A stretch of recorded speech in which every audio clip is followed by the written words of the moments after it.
In this guide, I'm going to show you guys how to fix Wi-Fi unable to join network iPhone. Let's get started. First, launch your settings app. Now click on the Wi-Fi option. If you have previously connected to the network, tap the information icon next to the Wi-Fi name and select Forget this network. Confirm by tapping Forget, then try reconnecting to the network. If you're unable to reconnect to it, completely disable Wi-Fi for a few seconds, then enable it. After it is enabled, check if you are able to join the network. If the issue persists, return to the main settings page.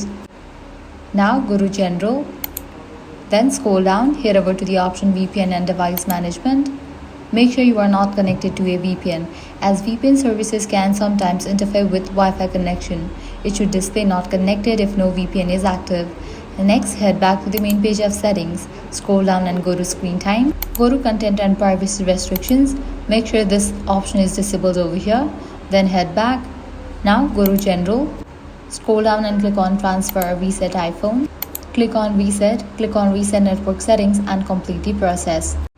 Lastly, if the solution didn't work out for you, first restart your device. For that, quickly press and release the volume up button. Quickly press and release the volume down button. Press and hold the side button until Apple logo appears. Once you see the Apple logo, release the button and allow your iPhone to restart. After your device powers back on, open settings and try connecting to the Wi-Fi network once more. And that's it. By following these steps, your problem will be resolved. If this guide was helpful, do not forget to like, share and subscribe.